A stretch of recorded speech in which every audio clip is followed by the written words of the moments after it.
Welcome to my channel. ఈరోజు ఎంతో famous అయిన ఉగ్గాని ఎలా చేయాలో నా స్టైల్లో నేను చూపిస్తాను. దీనికి కావాల్సిన మెయిన్ ఇంగ్రీడియంట్స్ ఇలా మరమరాలు అంటారు, కొంతమంది బొరుగులు అంటారు. ఇలా నీట్గా చెరుక్కొని ఒక పెద్ద బేసన్లో తీసుకున్నాను. ఇది 4 to 5 మెంబర్స్ క్వాంటిటీ వరకు చేస్తున్నాను. ఇవి ఒక అరగంట పాటు వాటర్ పోసి నానబెట్టుకోవాలి. దీనికి కావాల్సిన ఇంగ్రీడియంట్స్ ఆనియన్స్, ఒక 4 నుండి 5 దాకా టమాటోస్ తీసుకున్నాను. ఇవి చిన్న సైజు ఉన్నాయి కాబట్టి ఇన్ని తీసుకున్నాను. అలాగే మన స్పైసీకి తగ్గట్టు పచ్చిమిర్చి, ఇవి పొడవుగా తరుక్కోవాలన్నమాట ఇవన్నీ. అలాగే కొత్తిమీర, కరివేపాకు కూడా కావాలి. దీంట్లో పప్పుల పొడి అని చేస్తారు, అవేమి ఎలాగ చేయాలో చూపిస్తాను. పప్పులు, ఎండు కొబ్బరి, వెల్లిపాయలు ఒలిచి పక్కన పెట్టుకోవాలి. అలాగే దీంట్లోకి సరిపడినంత కొంచెం ఉప్పు, ఒక 1.5 స్పూన్ దాకా కారం వేసుకోవాలన్నమాట. ఇప్పుడు మనం చూపించాం కదా పప్పులు, వెల్లిపాయలు, ఎండు కొబ్బరి ఇవన్నీ మిక్సీ పట్టుకొని ఇలా మెత్తగా పౌడర్ చేసి పెట్టుకున్నాను. ఇది స్టోర్ కూడా చేసుకోవచ్చు, ఒక 15 days వరకు నిలువ ఉండిద్ది. అలాగే దీంట్లోకి సరిపడినంత పసుపు, దీంట్లో మంచి ఫ్లేవర్ని ఇచ్చేవి నిమ్మకాయలు, అవి కూడా కొంతమంది కావాలంటే పిండుకోవచ్చు. అలాగే సరిపడినంత ఉప్పు. ఇందాక మనం శుభ్రంగా చెరిగి పెట్టుకున్నాం కదా బొరుగులు, అవి ఇలా వాటర్ పోసుకొని మునిగేలాగా మంచిగా నానబెట్టుకోవాలి. ఒక 20 minutes వరకైనా నానాలి. ఆలోపు మనము కూరగాయలు కట్ చేసి పెట్టుకుందాము. ఇవి కూరగాయలన్నీ నేను ఇలా కట్ చేసి పెట్టుకున్నాను. టమాటోలు కూడా ఇలా పొడవుగా తరుక్కొని పెట్టుకోవాలన్నమాట.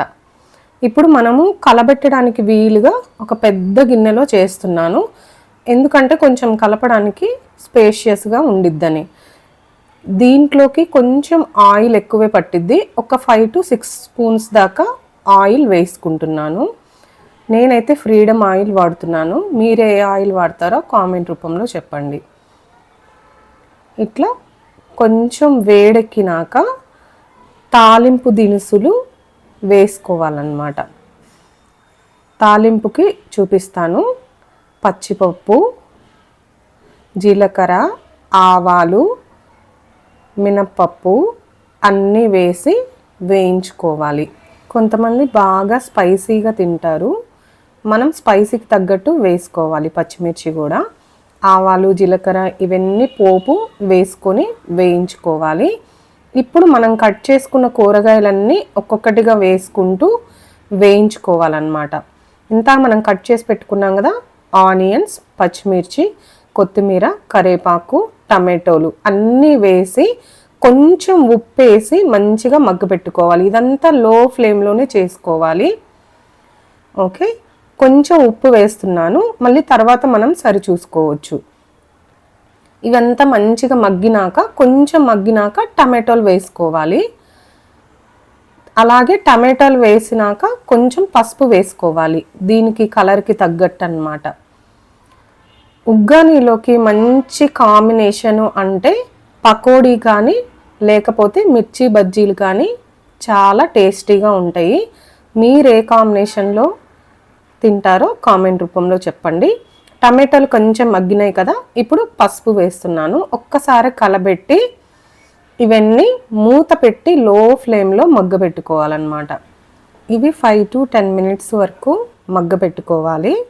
ఇవి ఇలా మగ్గిపోయినాయి కదా కూరగాయలన్నీ. ఇప్పుడు మనం పక్కన బొరుగులు నానబెట్టుకున్నాం కదా, ఆ బొరుగులు నానినాయో లేదో ఒకసారి చెక్ చేసుకుందాము. ఇలా చేత్తో పట్టుకుంటే మెత్తగా అనిపిస్తాయి, మరీ మెత్తగా కూడా అవసరం లేదు, ఇలా అయితే సరిపోతుంది.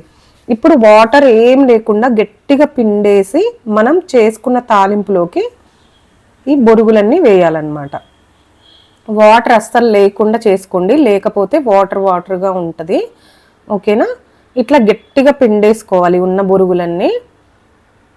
తర్వాత ఈ తాలింపులోకి మనం ఇందాక పప్పుల పొడి పట్టుకున్నాం కదా, అవి మనం సరిపడినంత ఒక 4 to 5 స్పూన్స్ వేసుకోవచ్చు. కొంచెం దీంతో పాటు ఒక 1/2 టేబుల్ స్పూన్ ఉప్పు కూడా వేయాలి. మనం ఇందాక కొంచెం తాలింపుకి సరిపడా వేసాను కాబట్టి ఇప్పుడు ఇంకొక 1/2 స్పూన్ వేస్తున్నాను. మొత్తం ఒక్కసారి కలపాలన్నమాట.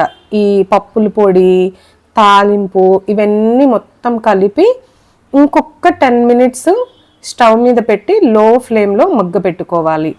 ఇలా మొత్తం కలిసేలాగా అడుగు నుండి మొత్తం కలపాలన్నమాట. ఈ పప్పుల పొడి, ఉప్పు, ఈ కూరగాయలు అంతా నీట్గా కలుపుకోవాలన్నమాట. తర్వాత మూత పెట్టి లో ఫ్లేమ్లో 5 మినిట్స్ వరకు మగ్గపెట్టేసుకోవాలి. మధ్య మధ్యలో కలుపుతూ ఉండాలి. అలా కలిపేసి పక్కన పెట్టేయద్దు. నేనైతే నిమ్మకాయ దీని మీద పిండుకొని సర్వ్ చేస్తున్నాను.